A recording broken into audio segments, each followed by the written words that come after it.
Welcome back, everybody, to the Diary of the Landscaper. Today we have Moni, and she's going to explain us a little bit of Chinese technique, I believe it is, for designing and be more landscape friendly. And she's going to take us through that process. And thank you for being here, Moni. And introduce yourself, please. Go on, I'm sorry. I say introduce yourself, please. Okay, yes. So my name is Monica Castaneda, and I have been doing Feng Shui for about 26 years and teaching people to become Feng Shui experts for about 20 years. My background is in architecture. I was born and raised in Ecuador, in Quito, and I got a degree in architecture. And then I moved to the United States, and when I went for my Oops, sorry. And when I went in for my best job interview, they told me I was not able to practice in the United States. I would have to go back to school for 4 or 5 years. And that's not something I wanted to do at all. So then a friend suggested I look into Feng Shui because I had told her I was always fascinated by the simplicity and the beauty of Japanese gardens.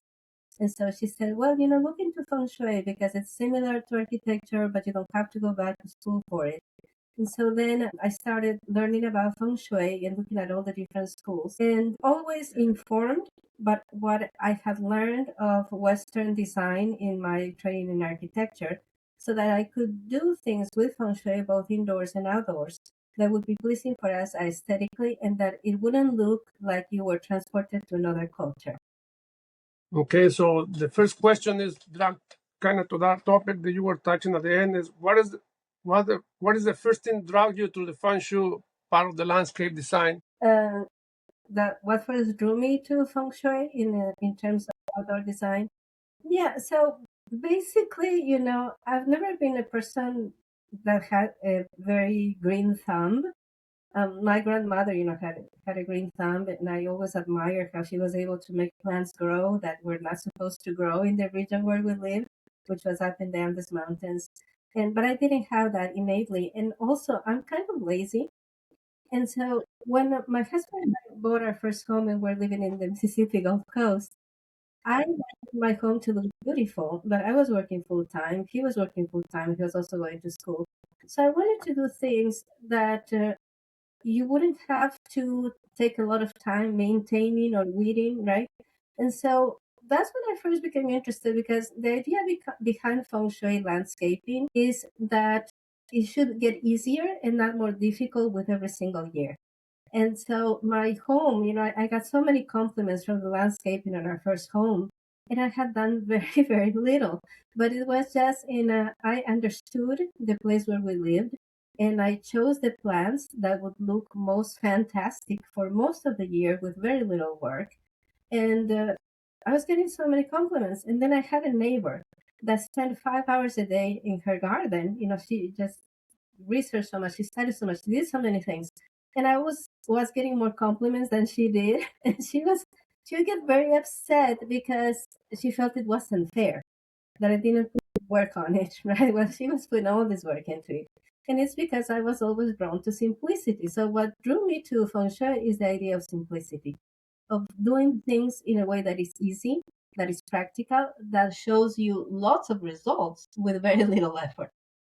That's great. Yeah, it's surprisingly even in my industry. Once a customer hire me, and then the neighbors see the work, they kind of get jealous, and everybody wants to kind of, I would say, a good war or a good fight between the neighborhood because it takes one person to improve their yard, and then the next person and the next person. So it's a good fight, I would say. Of course, it's like it's contagious, right? It's contagious. Mm-hmm. When a person starts working on the outside of their home, it's not just a gift to themselves; it's a gift to the neighborhood. In that the neighbors can come over and look at that and say, "Oh, what this is so beautiful," but also that the neighbors get motivated to also make their lands yards look beautiful, right? And for you, it's great business, right? Because then the neighbors go ask and say, "Hey, who did you hire?" And then there you are. Yeah. So what is the moment where you felt the impact and the energy of your space created? I guess, from when I was a little girl, there were a lot of things that I did that looking back, I think were strange. Yeah. Um, like they gave me a doll's house and I threw the dolls away and I just spent my time rearranging the furniture. Okay. Things that were strange for a child. And then later on, I just had this feeling I had to go study architecture, and it was so strong, right? And when I moved to the United States, it's devastating because in Ecuador, to be an architect is 6.5 years, and it's devastating to put that much time into a profession and then move to a country where your education is not worth anything because there's no agreements between the two universities, right? And so, but I always felt this was kind of like in Feng Shui. We say that you come to life with life missions, and your life missions are to you like gravity. They pull you towards them. So even when you say, "Oh, I would like to do that," and then you think, "Oh no, I'm not gonna do it. I don't think it's worth it." Whatever, the pull stays there, and there's like this force that pushes you to go in the direction of that thing, and in my case, it was working with spaces. Once I moved to the United States, I was studying Feng Shui first on my own. And before I knew it, people were calling me and asking me to do some lectures about Feng Shui. They were wanting me to do presentations at festivals, and they wanted me to talk to the businesses in the Chamber of Commerce.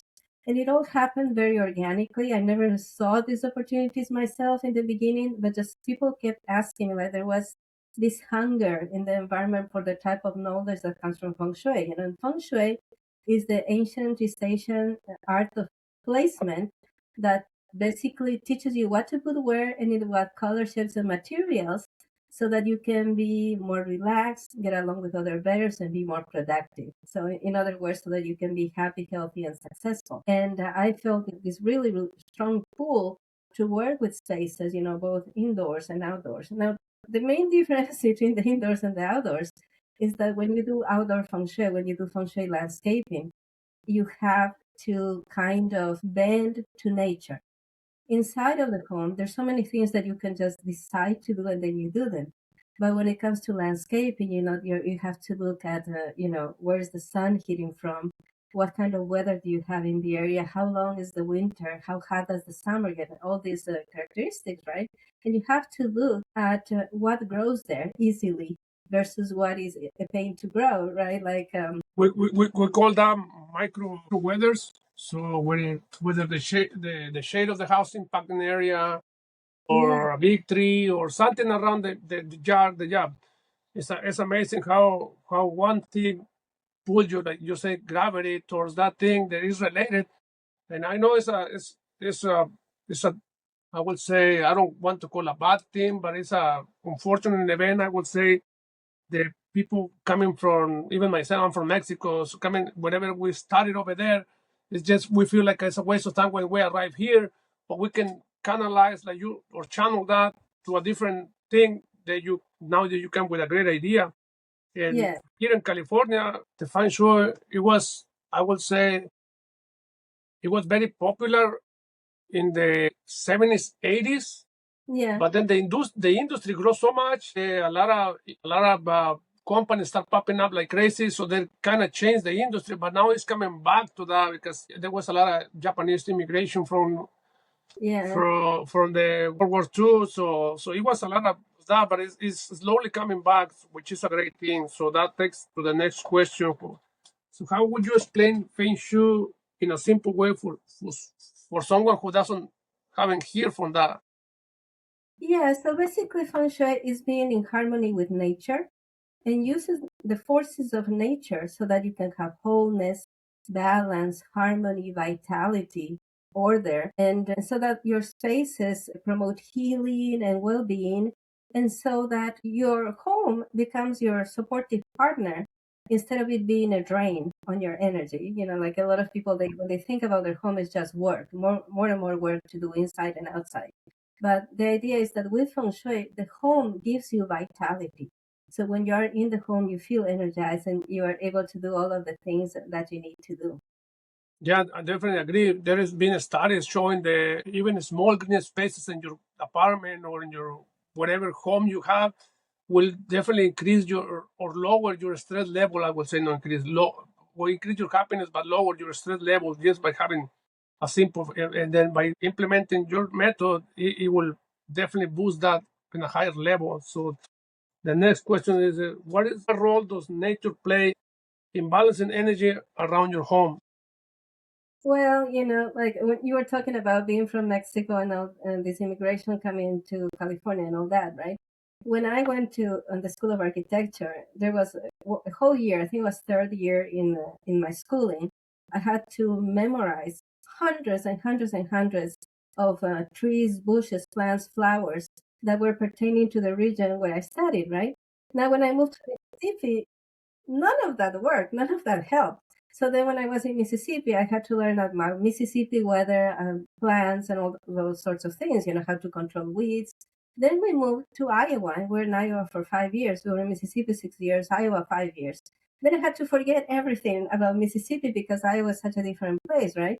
And then we moved to Tennessee where we live today. And so everything's new. And like that, it's important to remember that you have to pay attention to nature, especially when you're doing landscaping. You cannot ignore nature, and Sure, yeah. you have to consider the weather, the geographical location, where is the sun exposure strongest from, where are the winds hitting from. Most of the strong winds in different periods during the year. So for example, if you are getting really cold winds from the north, that's one issue, which is why the northern hemisphere we tend to have less windows on the north wall. And so all that matters. And it's also important to remember that a lot of the advice that has been transported from Asia to the United States regarding Feng Shui ignores it. They're still giving you a lot of advice based on the geography and the climate of China, or based on the geography and the climate of Japan, without adapting it to our current circumstances in the United States, for example. I have, because my business is all online, I have clients in Europe, I have clients in the United States, I have clients in Australia. So when I give people advice, I have to adapt to the circumstances they're facing, right? For example, for us, the north is the cold wall, Yeah, Australia south is the cold wall. And so all has to be adapted to the time you're living in, to the culture, and of course to nature and the weather. right. One of the things that I guess helped a lot is that you've been moving to too many. I won't say not too many places, but you've been moving a lot. So that definitely will, I will believe, will help you understanding different climates and different zones. And then now you're international because you said you now you get clients from Europe and all that, and that Yeah, brings a whole new world to you because yeah, the Mediterranean is a whole different story. that's But right. yeah. So yeah, it's great to hear that. So the next question is Feng Yeah. Shui about rules or is more about awareness and intention? Well, it's both. There's rules, there's awareness, there's intention. But mostly it's about applying the rules while listening to reality. So you have this set of rules, right? Or you have a book. But life is not a book. You have to look at the knowledge and you have to apply it.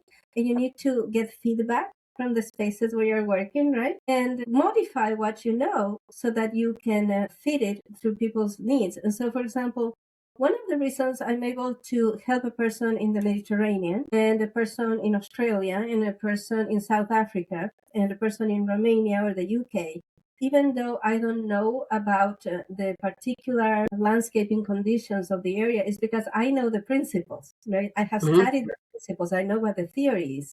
But then I have to present these ideas to my client, say in Romania, and she has to give me feedback and she has to tell me if that would work or not where she lives, right? Because, customs are different. So, for example, Yeah.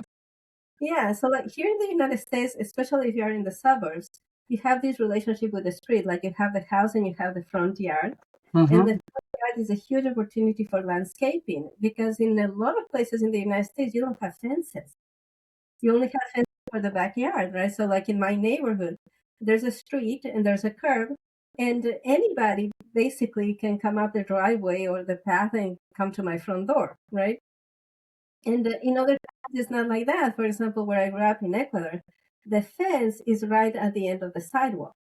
So nobody really, people get access to the doorbell on your gate, but not on your front door. And so these different kinds of relationships between your front wall, your front door, and the street, that changes a lot from country to country. And you have to take that into consideration, right? So, for example, in the United States, if you're doing a landscaping project, a lot of your attention is going to be on the front yard. But in other Yeah. countries, it won't be as much because the only thing you see is from the street, you just see a wall made of brick, for example. And so you have to be creative in how you use plants and landscaping to create a beautiful view from the outside and also a beautiful path as you come into the front door. So one thing that you mentioned from the between your zone or your area towards the diversity here in California, which is the same United States, but in California is more Yeah. like you're saying. There is a lot of fences now here, so you see a front yard, but they're mostly fenced down now here in California And because I is it guess people is getting more privacy issues or things like that. Are these like transparent fences, like you have metal bars and you can see through, or are these stone or brick fences? Well, it all depends on the area, right? Like so I would say the mid-income neighborhoods, yeah, there's like see-through, I would say, fences where there's bars or picket Yeah, fence, or but there is the wealthy area where there's a huge fence, like 10-foot fence that you don't see but the roof of the house. So in order to get in yeah, to see that yard, you need to be invited to the house or into the property, let's say. yeah. So So that's I imagine from your perspective, that's a totally different design for you, right? And I can relate to that because in Ecuador, it was a similar thing. If you went to like a middle class or upper class neighborhood, your fences would be low or would be see through. But mhm. when you into the really wealthy neighborhoods, the same thing, if you're walking on the street, you're walking down an alley that has like the really high stone or brick fences, right? And the only thing you see in many cases is just the roof. And then you walk by the garage door, right? But Mhm. you don't actually have a relationship with the landscaping. And in those cases, I think it's even more of a challenge for a landscaper to get it right because you don't have the advantage of that curb appeal. These are neighborhoods where the curb appeal has been completely traded by a wall. Yeah, yeah. I like more the open spaces, but unfortunately here in the area, especially privacy issue. Again, a lot of people confuse having a privacy in their house. They're having a box full of a lot within a box. So I mean, but again, every market is different. I like what you say. The yards are nice and open over there, but over here it's turning into a prison every house. I would call it. Yeah, and I can relate that because when I lived in Ecuador, I lived in a neighborhood that was like that, like with the high walls on the sides of the streets. And I think, in fact, for me, living in so many different kinds of neighborhoods, it has helped me have this experience of how you feel the different spaces, depending on how they treat the curb appeal. So now, With these houses that you're mentioning, these high-end homes or mansions that have huge walls around the home, is that you're going to have a lot more shade. You're going to have shadows being cast, so that really has to change the way that you plan the planting. yeah. So yeah, we're gonna move to the next question, and those are more into energy outdoor spaces. So how does energy moves through outdoor spaces like a yard or a garden? Okay, so in Feng Shui, we talk about qi, which is the life force or vital force, right? And it has certain ways in which it moves. So, for example, if you have an alley, it moves just like the wind, right? If you have an alley, the wind moves really fast down an alley. Mm-hmm.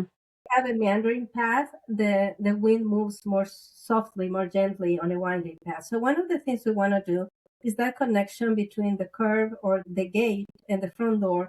We want that to be curvy. You don't want a straight line between, say, the gate from the street and the front door. You want to have either an S-shaped path or a straight path where you have put landscaping in a way that it insinuates these sinuous paths, right? But also when you have the side yards and there's not a lot of room, those also become like hallways, right? For example, you might have a side yard, like some of my clients, they have less than 3 feet on their side yards. And so that Mm-hmm. also like an alleyway.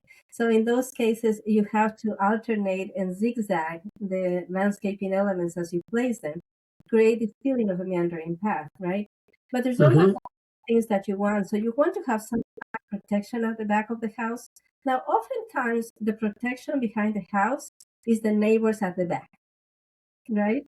And the protections on the sides oftentimes is also the neighbors on the sides, right? But let's say, for example, that you have a property that opens up to a greenway on the back. And here in the United States, that's considered a selling point, right? Like you're not going to have any bad neighbors, you're just going to have the access to the greenway.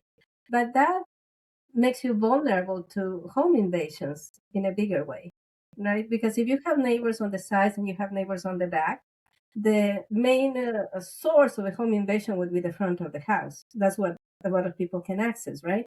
Mm-hmm. The sides and the back, only the neighbors who live there can access that. And so when you don't have a house at the back of your home, then we recommend, for example, that you plant a line of trees or evergreens to stop the flow, because otherwise the energy that comes through your home can just leave out the back if you don't have anything to stop the energy from leaving. So in Feng Shui, we say Qi, the life force, follows attention. And in landscaping, as well as on the inside of the home, you want to give your eyes interesting things to look at. The more you can make the eyes of a person dance as they're appreciating a landscaping design, the better energy you're going to have. I like that. Yeah, definitely. And that's Feng Shui method is creating a lot of curves and small paths. Yeah, that's definitely. Yeah, that's why you want to avoid sharp corners. Sharp corners are a no-no on Feng Shui. Yeah, correct.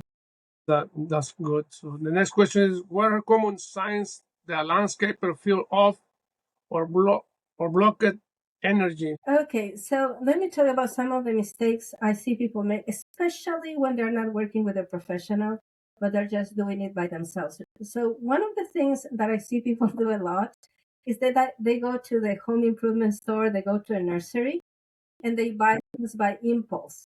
They're like, oh, that's such a beautiful bush. Those are gorgeous flowers. I want this and I want that. And they fill out their card, right? And all these things. And they fail to check, is this going to do well in my yard? Do I have a place that has the conditions for this plant to grow, right? And sometimes they disregard everything. And for example, they get a plant that is full sun and they put it in a place that's only going to get sunshine 4 hours in the day. And of course, the plant doesn't do well. The plant dies or doesn't flower. That's one mistake, is just buying from impulse with no plan even in your head, right? And the other huge mistake that I see people making is that they don't consider the final height of a plant. So, for example, That's a great one. Yeah, that's a great one. It's a big common mistake here in California. That's right. So, for example, they'll do a flower bed around a tree, and it looks gorgeous when they plant it, right? But then whatever they plant on the outside of the circle around the tree grows to be taller than the things that are behind it. So then the only thing you can see is the taller plants in the front, right? So not considering the final height, that's a huge mistake. And also when planting trees, right? So Feng Shui recommends that a tree should be planted a distance from the house that is as long as the tree will be tall. So if for whatever reason there's a storm and that tree falls, it's not going to fall on your roof. And so you always have to consider how tall the plant is going to end up being in the end. That's a great information. Yeah, I saw one of those scenarios very close to my house here, where I drive every time, and there's an eyesore because they put flowers, like you said, on a sign, on a monument, but then they surround those flowers with boxwoods, which they grow very high, so you don't see the flowers, you just see the boxwoods, and then it's a waste of money and a peeling too. So that's why I say it's an eyesore. But yeah, it's a very interesting. A lot of people in the industry here, they don't take that in consideration. It's a huge thing because they just put the plant and just put it on the ground, and they don't even realize. As long as it looks good when they plant it, they're like, okay, I'm done. I did a good job. Right? Whenever you're working landscaping, you need to remember this is a thing that is alive, and you have to consider how it will change and how it will grow over time. So the next question will be, how does the elements like paths, water, plants, and also light affects the energy, I would say, or the design. Yeah. So in Feng Shui, we or I use two different kinds of terms, right? So when we talk about elements in design, in Feng Shui, we use the word components. So your Okay. question is about the components, because also in Feng Shui, we use what are called the five elements, which are water, wood, fire, earth, and metal, right? And so we different things in your landscaping are going to represent different things. For example, river stone represents water, and any kinds of shrubs and trees, especially tall vertical ones, that represent the wood element. And anything that's red, like red stone, anything that's volcanic or anything that's made from a resin, that represents the fire element. And anything that's sandy, the dirt itself, any porous stone, that is earth element. And anything that's made of metal or marble or granite represents the metal element, right? So we use those when we're designing to create a harmony of everything. But then there's also the components, right? You have the materials that you use for pavement and what you leave as grass, and different things. So in general, we have a rule that the natural world has to lead. So you need to have more grass, more bushes, more flower beds than you have paved areas or patios or paths. If you don't do it like that, it looks uneven. However, if you live in a place that is really, really dry, you may have to do that because of the conditions. And I know in some places, I have some clients in places of California that it is so dry that they would go broke if they had to water their yard. The land, yes, yes, for sure, yeah. Yeah. And so in those cases, you can have a different kind of proportion because there's so much heat in the air, right? Mm-hmm. Says, in most cases, you want to have at least 60% shrubbery, grass, and living things than the other components of the design. Then you want to make sure that you don't use sharp things, that everything is rounded or creates a rounded. Mm-hmm. And you also want to invite symbols of life that is not just plants, right? And so, for example, if you have a bird feeder, you're going to attract birds. If you have an um, also a bird bath, you're going to attract birds. If you plant certain kinds of flowers, that's going to attract hummingbirds and bees and other pollinators, right? And so in your decisions of what plants or shrubs you're going to use, you're also thinking of what is this going to attract. And then you want, for example, if you want a water feature, in some cases, you may get a water feature where you have koi fish and things like that. So you want to invite life that is of animal origin, either that you bring it in, like in the case of the fish, or that you invite it in by the placement of water, feed, or pollinating Yeah, pollinator. pollinators, yeah.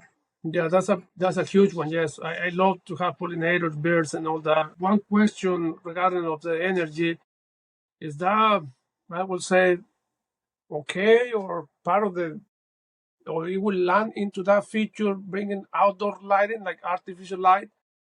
Will that That's work with the tip or not? I mean, this is out of the feng shui. I don't know if it's in there or not, but of course it is part of modern feng shui.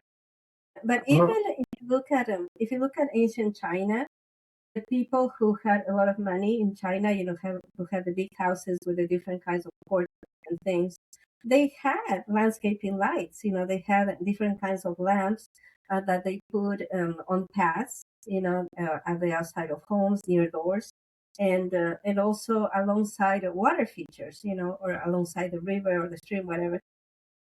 It's one of the first places where you see the use of lighting in landscaping is in ancient China.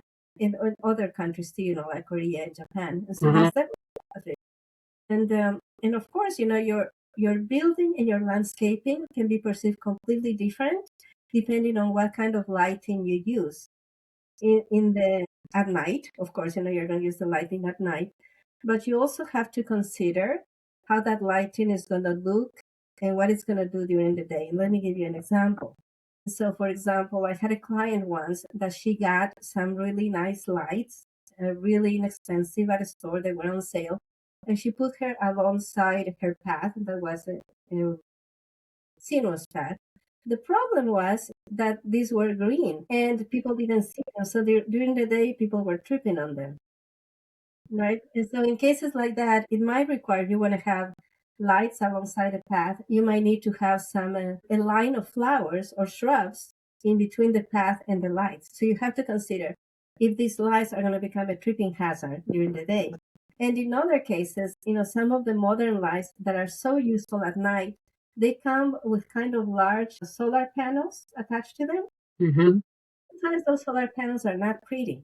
So that's why I'm saying, the lights during the day and at night, because at night you would see the light, but during the day you see the structure. So yeah, thank you for your input on that. Yeah, my input on that one is to I always tell my customers the goal of the outdoor lighting is to mimic the moonlight, not to mimic apparition. But a lot of people wants to put so much light that you ended up looking at apparition instead of I, putting a little bit of light just to mimic the moonlight. So that's what a lot of people get confused. Yeah. that is a very good point. And of course, some lights you want them to be brighter because of security, right? Yeah. But mostly, yeah, you definitely want that moonlight feeling in your Yeah. yard.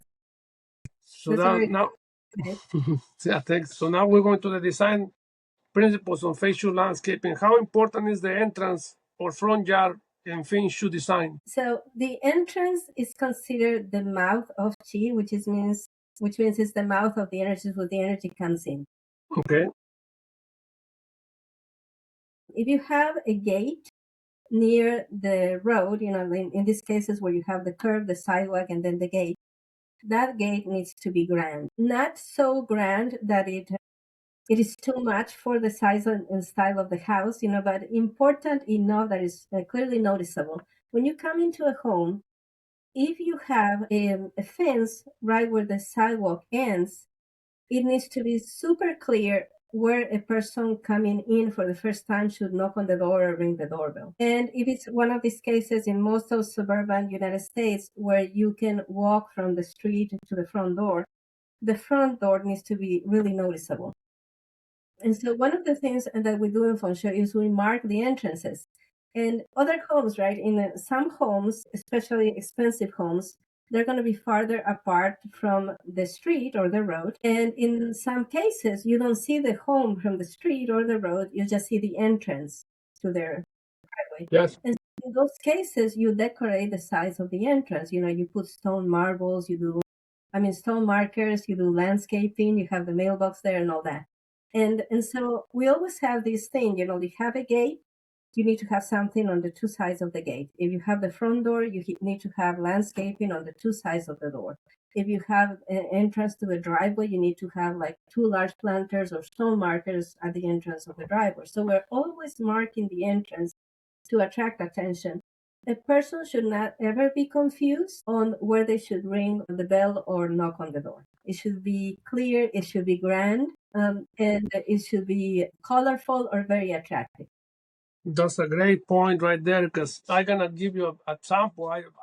You'll be surprised how many times I am lost to find the front door of the house here in California because the previous guy didn't know how to bring that energy that you mentioned, and we're wondering where is the front entrance, where is the front door, where is.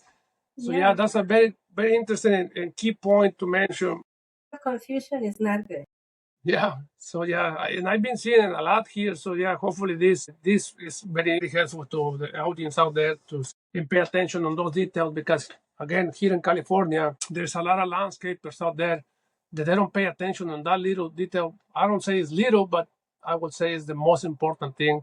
Well, Because it's the most important thing in feng shui landscaping, or let's say it's the most important thing in curb appeal, is that the door be clear and easy to find and beautiful. yeah, thank you. So the next question will be: what role do curves, lines, and shape play credits balance? What role do shapes and curves have in creating balance? Yeah, they play in creating balance. Yes. So in nature, there are no hard cuts, right? There's no right angles, there's no straight lines. Everything in nature is organic. And what way it has wavy shapes or irregular shapes, right? So in Feng Shui, what we try to do is we try to create the impression of nature in our indoor and outdoor spaces. So yeah, definitely you want to avoid anything that is sharp anything that has kind of like a cutting energy. And even in your choices of outdoor art, there's some outdoor art that's made of metal that's really beautiful, that maybe it's kinetic. But if you get too close to it, or if you trip, you could poke an eye out. So Correct. you need Yes. to be really, really careful to never use in your landscaping something that could hurt a child. You also should not use, for example, the use of spheres is very positive in Feng Shui, but they shouldn't be made of glass and they shouldn't be made of mirror.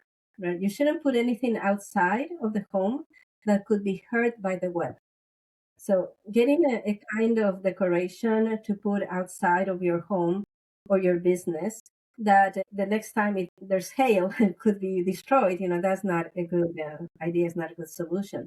So you're definitely always trying to get a curve in there.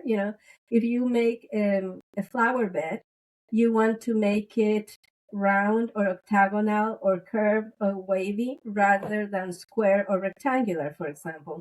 And you especially want to avoid triangles.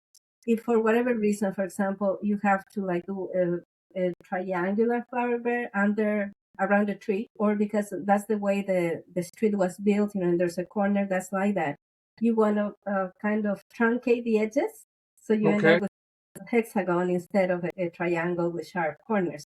So you want to avoid sharp corners. You want to avoid things that are fragile. You want to avoid things that could hurt a child or an adult person who is distracted. And you want to create that flow that comes with using organic materials, using soft shapes and waves and things like that. Great information. Yeah, definitely not just for fun share, but I will say for the whole outdoor industry, it should be, especially landscape, it should be more focused on no sharp things and things like that. But some people they bring those things out because I don't know for looks, but at the end, I agree with you, no sharp things. So You next take question, something that looks pretty if it's unsafe, right? correct? Yes. So the next question: how do you choose plants or materials based on energy or not just look? Oh, yeah. So it depends on what is your objective. But most of the time in Feng Shui, you want to choose plants that grow upright and that have generous, large leaves that are soft and are rounded or oval or heart shaped. And you want to avoid any plants that are spiky. So, for example, you should not have cactuses because the cactus has an energy that says go away, right? And Mm-hmm. so, if you love cactuses so much that you want to have them, then you can have them in an area where nobody gets close, where nobody would touch them. But you would never, ever, ever have a cactus by the front entrance, for example, or in a place where somebody could get hurt easily. And there's other considerations. As science progresses and they study trees, we know more about this. But there's certain traditions in different cultures in the world. Among Native Americans, among the Irish, and among the Japanese. There's all these traditions having to do with forest bathing or the functions that trees have. So, for example, there are some trees that are believed to help people that are having mood problems, like if they feel blue, and now we're seeing that they release these substances into the air that actually help people with their mood. And there's other trees, for example, that in the winter they release aerosols that help people with respiratory ailments. And so it's a really fascinating thing. One of the things I always recommend people to have in their landscaping is have at least one plant that is going to produce something that you can eat, and at least one plant that is going to produce something that can heal. So, and for example, just having a pot with a tomato plant Mm-hmm. and being able to pluck those little tomatoes and add them to the salad once a year, that gives you a connection with nature that is really, really strong. And having an herb garden, even if you don't cook, just the aerosols and the smells of the herb garden can be healing. And so, for example, near our home, as you come from the driveway into the path to the house, we have the perennial herb garden. Oh, And okay. I learned to cook with dry condiments and herbs. And so I rarely go outside and clip the plants to come cook inside. But it is such a breath of fresh air when you come home and you can smell the rosemary or the sage or the thyme. It's just so beautiful. It's really good to connect with the land. in that way, to have this reminder that the land feeds you and the land heals you. And I don't know if you experienced this in Mexico, if you learned about this in Mexico, Oh, yeah. but in Ecuador, we were taught by the medicine men and women, the indigenous medicine men and women, that if something sprouts in your yard that is medicinal, you probably need it. So there's Okay, this that's connection great with it. advice. Yeah. So yeah, great information. Yeah, I like to have herbs too. Yeah, cooking herbs there. I have a little space design here in my house, and I got fruit trees. I got a little bit of everything too. I like to bring pollinators, birds, and all those things. Nature. The next question is, water is a big part of Feng Shui. How will you use it correctly in a landscape? What is the big part of Feng Shui that you would use correctly in a No, landscape? I said water is a big part. Water. How do you use it correctly in a landscape? Okay, so water in Feng Shui means money. Water flowing towards the front door means money coming in. Water flowing away from the front door means money being wasted. And so when you place a water feature near the main entrance of the home, that has to be turned so as the water comes down, it looks like it's coming towards the door. It shouldn't be turned or built in a way that the water is going away from the house. That means money, right? Great advice. Yeah. So if you have a water fountain, that's very important to consider, right? Now, if you have, there's certain things that require certain privacy, right? You're not going to have a pool in your front yard. You're going to have a pool in the backyard. Now, water in the back, at the back of the house, is considered a problem. It's money in the past, not money in the present.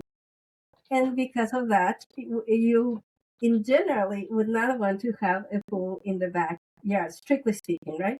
But it can, so if you can put lights behind the pool that point towards the center of the roof of the house, that gets fixed. So you have to take these things into consideration.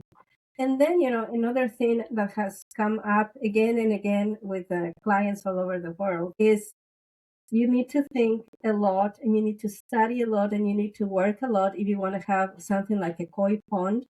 Mm-hmm. It is bad luck to create a koi pond and then all the fish die because you didn't study enough, because you didn't research enough. And so it depends on where you live, right? How deep you have to dig a koi pond depends on where you live. The colder it gets, the deeper it has to be so that the fish have places to hide in the winter, right? And then how much sunshine they're going to get. And also other environmental things that may be present, things that could fall in the pond. I in general recommend against koi ponds unless the person has a lot of resources or is really, really willing to study and take good care of the fish. Yes, But the thing is, it means water. So what happens to your water will happen to your money. that's great information. Yeah, I had a customer. She has a koi font. Yeah. It was I would say one of the, well, I would say is the only one koi fountain that I've been see thriving here in Northern California. But Yeah. he did a lot of research and everything, and he did it himself. He didn't hire no one. He did it. He only Yeah. hired people to excavate, but he did it. And yeah, the water it was running towards the entrance of the house. So it was well done. It was 6 feet deep, and he used all plants to filtrate the water. So he didn't use no filter. It's amazing. Only he did it was a pump so the water could be circulating, but the same plants were filtrating and keep the harmony for the fish there. And the fish were huge. He showed me a picture when the fish were young, and the time I saw the water feature, the fish were huge. And then I guess it happened like the story that you were saying at the beginning, that the neighbor got kind of jealous and they started doing it. But the neighbor could never make the fish live for a long time. They would keep dying. So Yes, he gave up on that. The neighbor gave up on that. a lot of studying and it takes a lot of work and it takes a lot of maintenance. And because you have to look at it, you have to see the signs. If there's a problem, you need to be able to detect it early. And so for a lot of people, it can become a huge problem they have to handle instead of being an asset to the home. But if you get it right and you can get that water flowing towards the front of the house, it's believed to bring you good luck. Yeah, it was beautiful fountain. So now the next question: how soil, stone, wood, and metal elements influence on the space? Would you repeat the question, please? Yes, how soil, stones, wood, and metal elements influence on the space or in the space. Well, yeah, of course. In Feng Shui, as I was saying, we have the elements are water, wood, fire, earth, and metal, right? And earth doesn't cover. It's not the planet. It's not like Gaia, the planet. It's actually agricultural soil. And the main characteristic of agricultural soil is that it receives the seed and then it yields, right? So it's super super important to have a good quality soil. Now, for me, when I moved to the United States, it was so to see people go to the store to buy dirt because in Ecuador the soil was so good. You never had to buy any. The dirt in my parents' yard was black and it was super full of nutrients. Yeah. And yeah, you do have to consider the quality of the soil. But then again, some of the soil in your landscaping has a function of growing things. But there's other types of things that you could have, like you could have sand, you could have other types of soil that have a more decorative purpose in your garden. But of course, you want to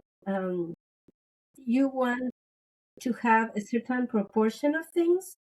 And so in most places, this can change in areas that are very wet, like swampy, or it can change in areas that are very, very dry, right? But mostly you want to have a predominance of the wood element, which can be called tree element. So you want to have a predominance of green. And that would be followed by representations of fire.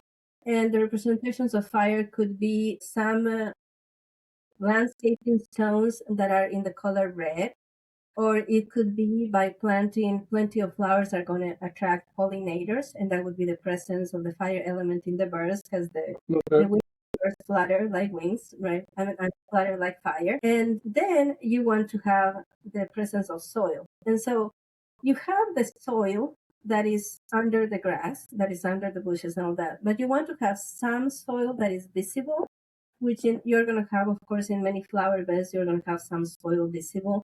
And in other cases, you're going to want to have some landscaping stone that is porous, and that also brings in the earth element. And so in terms of colors, right, you would have green, you would have splashes of red, and then you would have a good quantity of brown and beige and sand colors. And then after that, you would want to bring in the metal, which could be objects made of metal, but it could also be things that are white in color or gray in color. Okay. And then the last thing you do is, for example, you add a water feature, like a water fountain, a bird bath, or you add some black accents. And a very common accent to use is, for example, to use river stones. And you could use river stones, say, to create an edge around a flower bed and things like that. Or it could be a couple of black planters on the sides of the door, things like that. But but that could change. For example, in a place that is really really swampy, you might want to give a preference to the earth element, the dirt element, rather than to the wood element, which would be the greenery. Right? And in places that are really really dry, for example, if you were doing landscaping in Arizona, you would want you might want in a place like New Mexico and Arizona, you might want to do a kind of garden that is really, really lush. But then you have to consider how much watering would that require, right? And Right. so, you might have to limit the amount of greenery that you put in. And also in some places in California, because of how expensive that would be to water. But in those cases, you bring in the wood element in other ways. And that could be, for example, some enclosures for certain areas in the garden made with bamboo and things like that. So you mentioned fire, so let's focus on that a little bit. So let's say back on the topic of Arizona or Nevada or the Mhm. part of California where it's more desert, can we bring more fire into it, like a fire pit or like a You something? can, right? And definitely. So things that would bring fire to your landscaping, as I had said, could be plants that are going to bring in birds or squirrels or any kind of animal, right? And also anything that is made from resin and anything that is in the color red or reddish or even lemon yellow. But also, of course, if you have a barbecue area, that's also fire.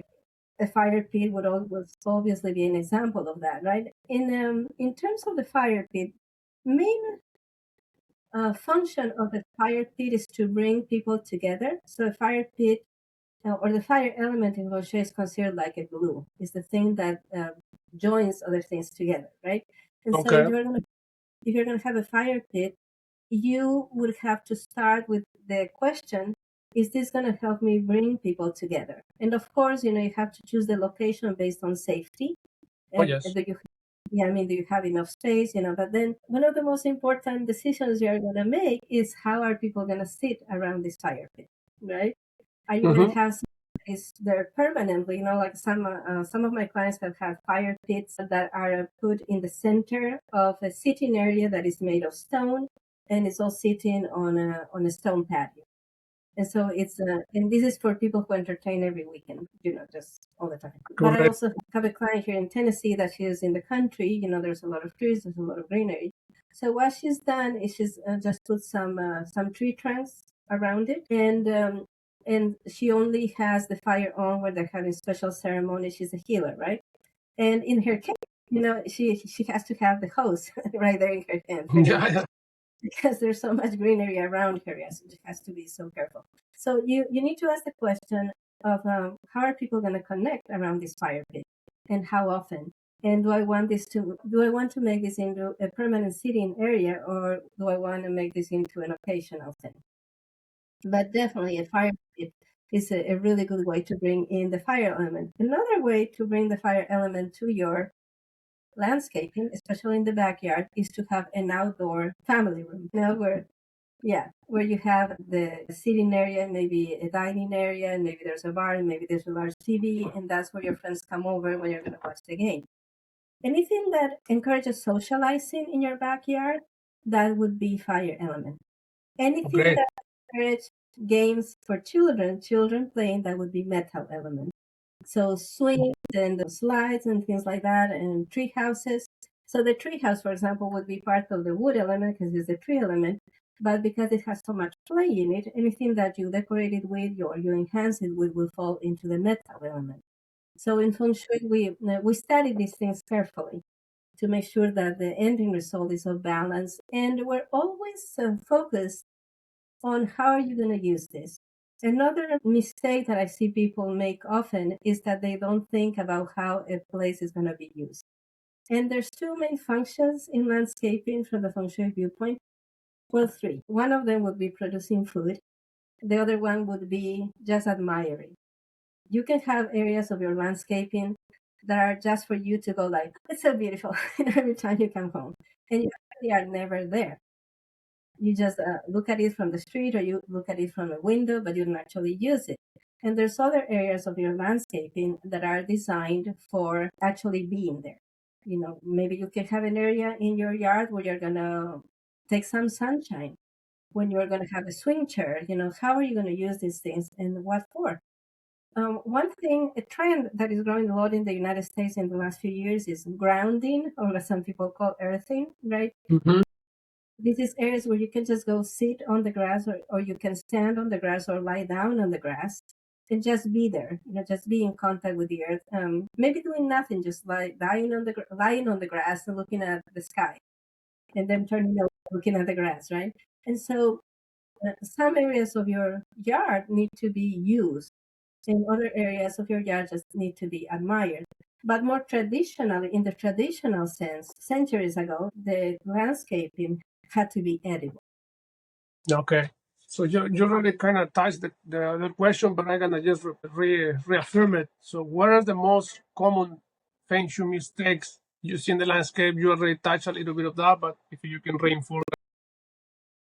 Yeah, so like to summarize, like just Yeah. buying plants on a whim without any kind of plan, failing to check the final height of the plant is another one, and then not considering the geographical location and the climate location, placing plants where you're going to think they're going to look pretty. So I see a lot of people do this, that they go and say, I need red flowers next to my door, right? And they go and they buy the red flowers, and then the red flowers die because they're not considering the weather, they're not considering the conditions, right? Like, so where I live, we our door is facing the west, but there's a door. There's a wall to the left side. So begonias are the only plants that actually flower next to my door. I Okay. have geraniums, right? But the geraniums would die. And so that's another mistake, not considering the conditions of the land, trying to impose your feng shui idea that according to feng shui, it should be this color or it should be this kind of plant. And then the plant dies because it's not a good place for that. And then another mistake that people make is just making it too complicated. In a feng shui landscaping, every year should be easier to take care of your yard than the year before. So every changes that you make should make your life easier, not harder. That's an excellent point right there. Yeah.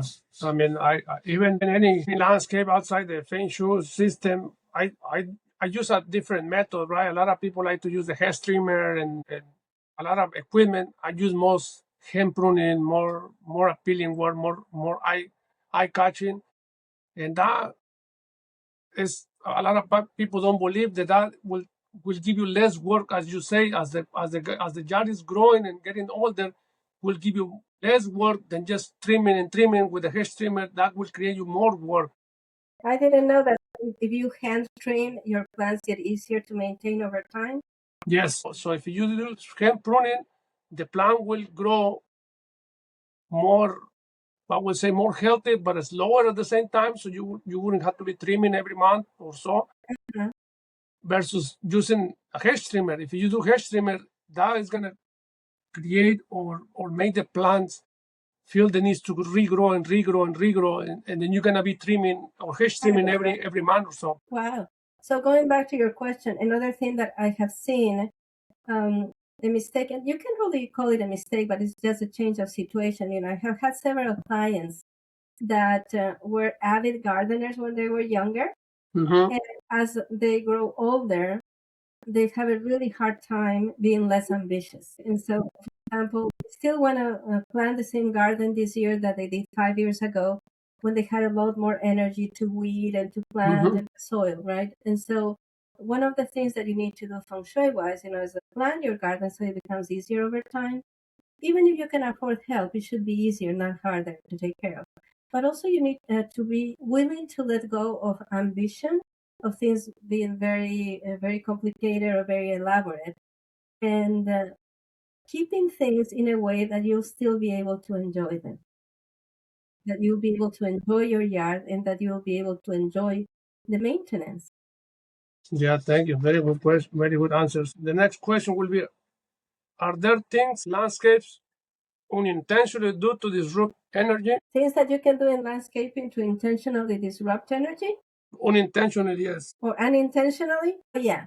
Uh, one thing that people do all the time is making straight paths to their door, especially in long spaces. I had a client years ago that their driveway was probably 1/5 of a mile away from the house, and the driveway pointed directly to the door.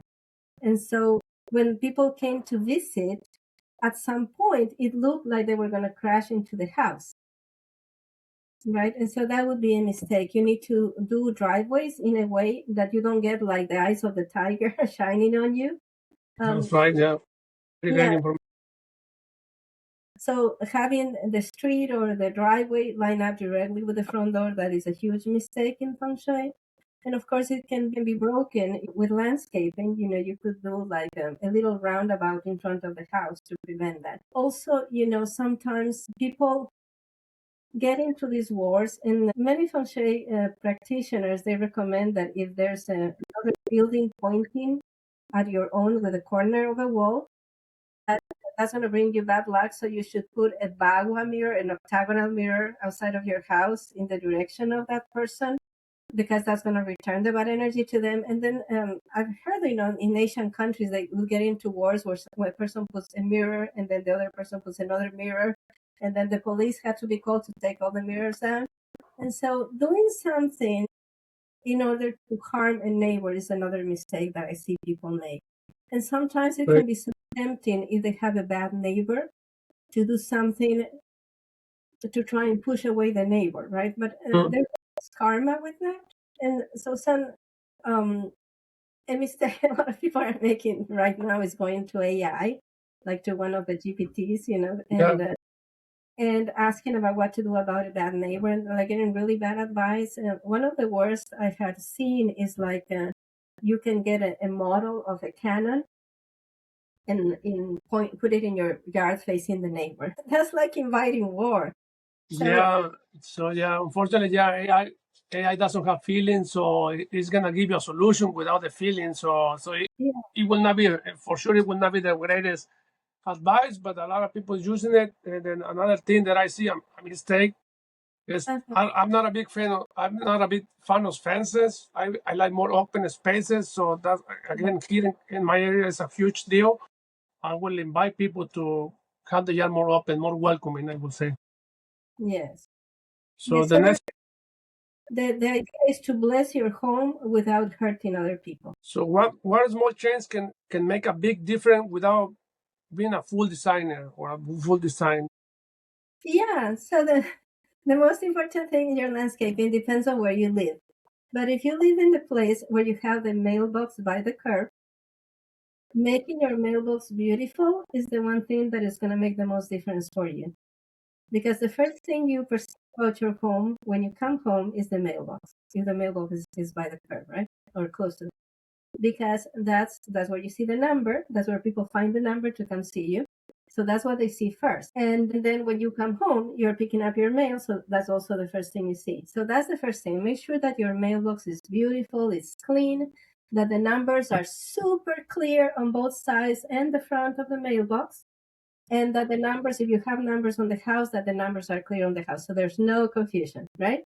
And Mm-hmm. then you need to make sure you have a safe path between the mailbox and your front door, preferably one that winds. And then you need to make sure you make your entrance grand by putting landscaping on both sides of the door, having something that is colorful, having maybe something that is immobile or that makes sound like a wind chime. And if you control that, if you can control from the mailbox, the path to the front door, and the front door, you're already going to be ahead of most people. Great, great. So now the next question is kind of related. How can landscaper incorporate Feng Shui principles without being an expert? Without being an expert, well, I did write a book, and that is called The House of Many Gardens, Feng Shui Secrets for Home Landscaping. And in this book, I present people with a lot of ideas of things that they can do to improve their home, their life. Like this, what I told you right now, the mailbox, the path to the door, what you put on the sides of the door. So make sure that everything in your landscaping that is alive is doing well. That's a major thing. You don't have to be an expert to notice when a plant is struggling, right? Yes. Make sure that everything is alive. Make sure there's no dead plants, no dead trees, and always ask the questions: is this beautiful to look at, and or does this make me happy when I use it? Yes, definitely. So the next question: why should landscaper care about energy flow, not just installation? Well, because there's two things to any kind of design. The first thing is, how does it look, right? Because as a designer, you want things to look beautiful. But the second question is, how does it feel? If you only pay attention to the aesthetics or the technical aspects of how you dig up things and how you install things, you are not paying attention to the emotions. And having good energy in a place, that is what can guarantee that that person is going to feel good in that space. Because Feng Shui teaches you how to make sure a person feels good, how to make sure that outside living room gets used, how to make sure that children do go play in the swing and it's not just abandoned, how to make sure that you have awesome parties in your backyard. All of these things happen when you have good feng shui. That's great, yeah. Especially here again in my area, there is many landscapers out there that they don't pay attention on that. They just install things because they were told put this tree there, or put and then on my side, I told straight to my customers, I know I lose customer, let's say, for that, but I'd rather lose the customer than do something that is not gonna bring any value. It will be the opposite. It's gonna bring harm to either themselves or the environment. So I'm there's in the point that will say, no, look, I don't do it for this, but if you really want to do it, then fire someone else who doesn't care. He's just gonna install it for you.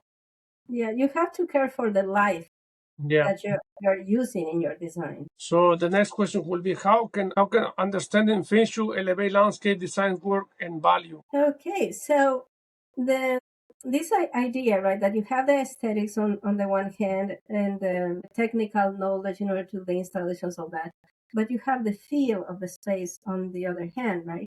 And so that feel also projects through photographs. And so, for example, when I help people sell homes, and I've been working with a group of realtors in California, when I help them sell homes, we begin working with them before they take the photos, before they take the real estate photos, right?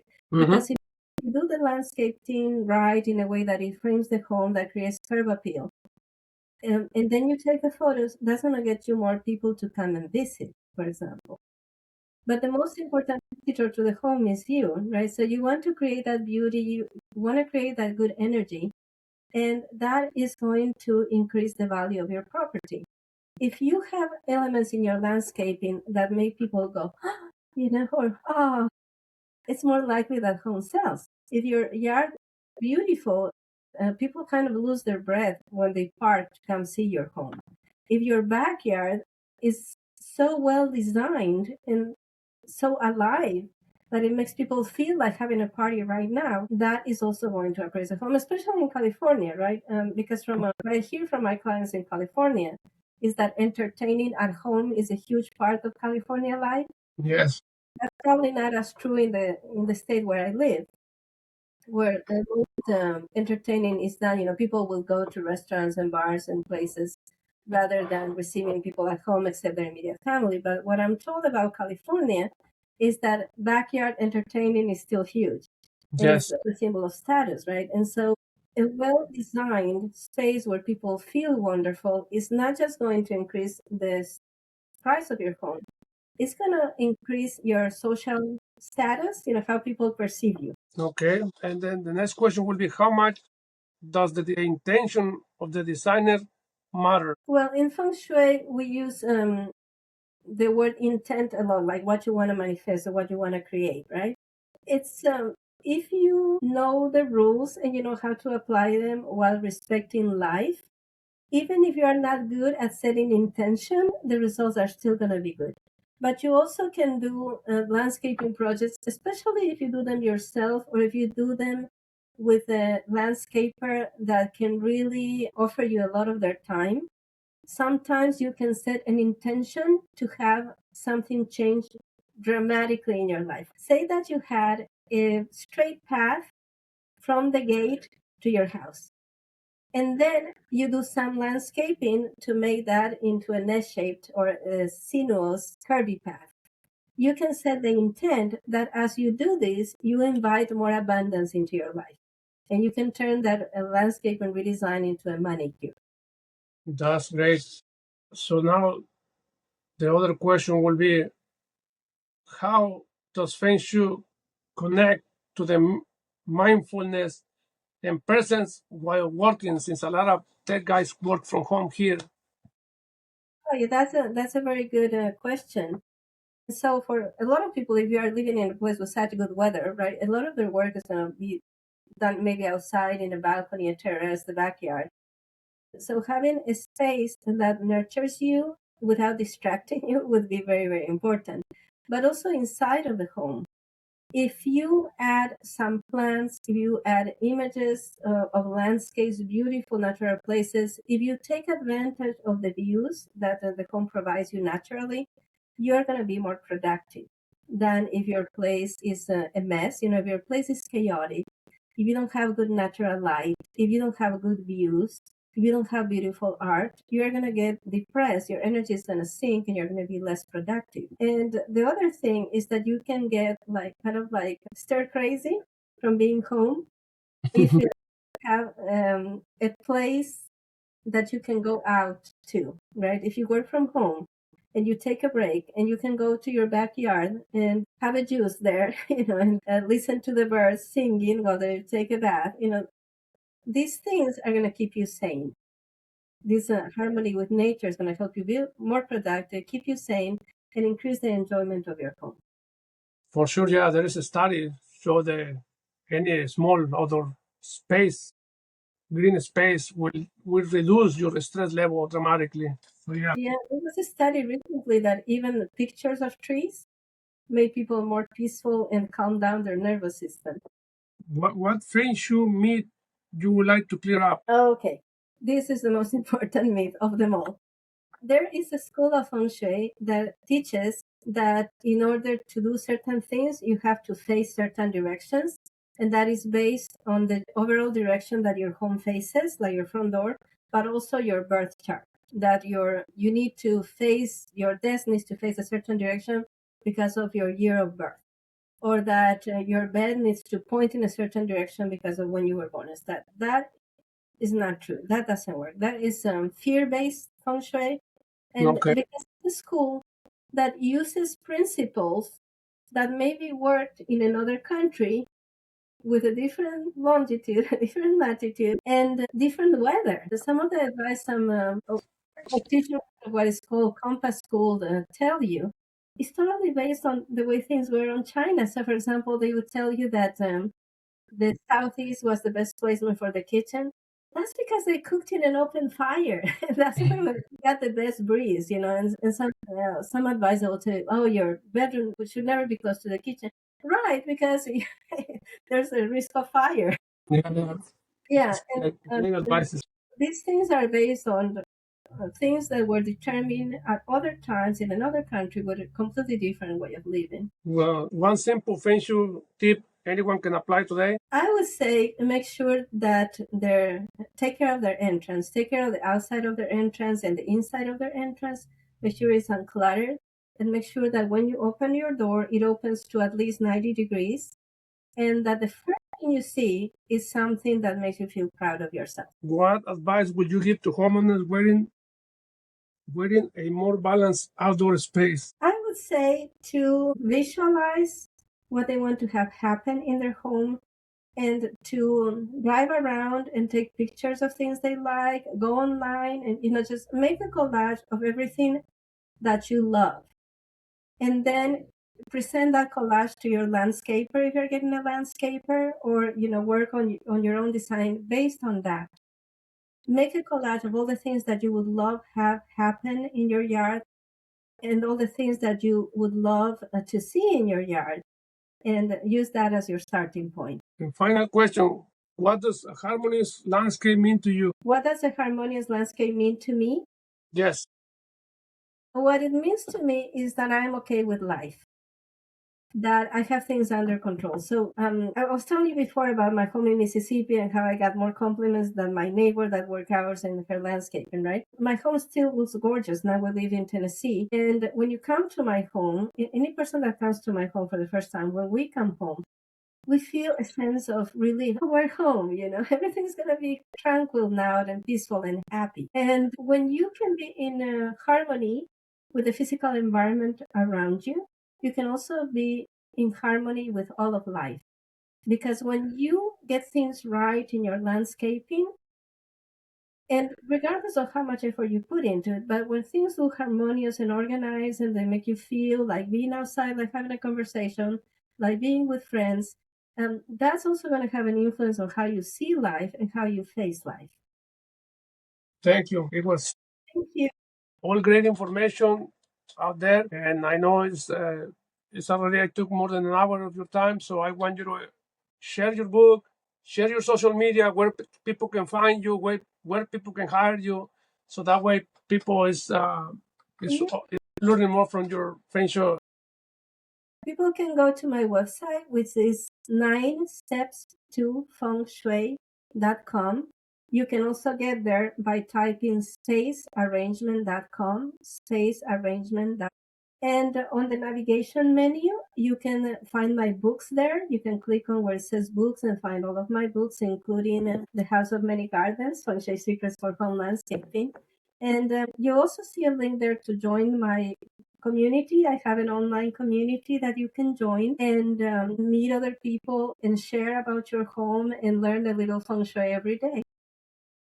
What is that community at? So it's a Facebook group? It's not a Facebook group because engagement in Facebook groups has dropped so much in the last couple of years. I actually invested. It's a private online community. If you click join my community, there's a video there. It explains everything about it. Founding members join for free, and we're still accepting founding members. So if you go right now, it's not going to cost you anything. Well, I would be more than happy to have all those links to share it on when the episode is live. Yes, and awesome. So people can join and learn more very interesting topic today, Feng Shui, and I really appreciate your time being here. Thank you so much for inviting me. And it was a pleasure. So hopefully next time we can do a video of how you do designs and another episode of how you do design, so people understand more your work and we promote your work as well. Awesome. That would be awesome because so many of my clients and students are really good landscapers. Okay, so let's stop the recording. Thank you again.